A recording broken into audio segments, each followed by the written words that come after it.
যে দেশে শিক্ষাকে সঠিকভাবে নির্ধারণ না করা যাবে, তাকে স্ট্রাকচার মধ্যে না আনা যাবে, কাঠামোর মধ্যে না আনা যাবে, সে জাতির সহজে কোনো উন্নয়ন হবে না। দুর্ভাগ্য আমাদের 53 বছর পার হয়েছে, সবচেয়ে দুর্বল জায়গা যদি কোনোটা থাকে সেটা আমাদের শিক্ষা ব্যবস্থা। বলতে এতটুকু দিলে নেই যে আজকে শিক্ষা ব্যবস্থা সম্পূর্ণ ভেঙে পড়েছে। বিভিন্ন রকম পরীক্ষা নিরীক্ষা, বিভিন্ন রকম দুর্নীতি চক্রান্তের বেড়া জালে শিক্ষা ব্যবস্থাকে অত্যন্ত পরিকল্পিতভাবে ধ্বংস করা হয়েছে। একটা জাতিকে যদি উপরে উঠতে হয় তাহলে অবশ্যই শিক্ষাকে ভিত্তি করে তাকে উপরে উঠতে হয়।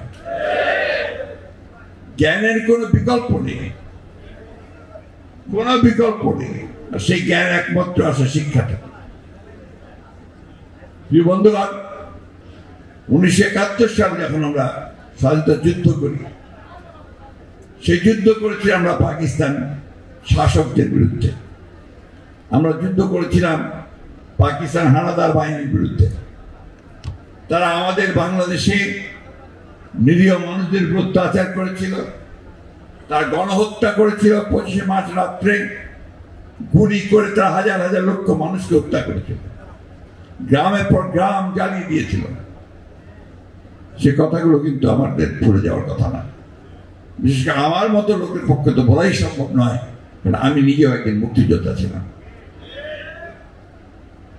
বন্ধুগণ, সেই মুক্তিযুদ্ধের যে মূল বিষয়টা ছিল, চেতনাটা ছিল, তা প্রধানত ছিল যে একটা গণতান্ত্রিক ব্যবস্থা।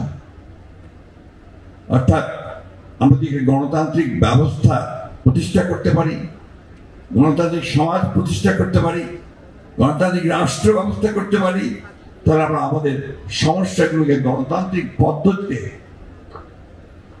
দ্রুত সামনের দিকে নিয়ে এসে সমাধান করতে পারবো। কিন্তু দুর্ভাগ্য আমাদের যে আমরা সেই গণতন্ত্রকে বারবার ধ্বংস করেছি।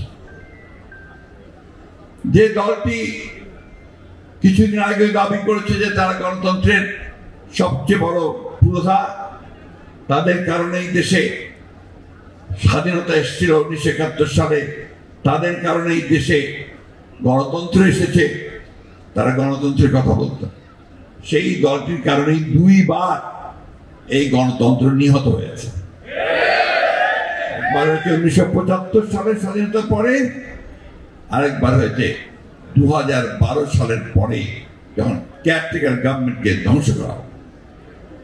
তারপর থেকেই পরিকল্পিতভাবে এই দেশে যেন গণতন্ত্র বিকশিত হতে না পারে, গণতন্ত্র যেন চর্চা না হতে পারে, জনগণের শাসন যেন না থাকে, মানুষ যেন তার অধিকার প্রয়োগ করতে না পারে, মৌলিক অধিকারগুলো যেন ভোগ করতে না পারে, সেই বিষয়গুলোতে তারা নিশ্চিত করার চেষ্টা করেছে। আপনারা দেখেছেন বৈষম্যের পাহাড় গড়ে তুলেছে। একদিকে নিজেরা হাজার হাজার কোটি টাকা লুট করে দেশের বাইরে পাচার করেছে, অন্যদিকে আমাদের সাধারণ মানুষ তারা দুবেলা দুমুঠো খেতে পায়নি।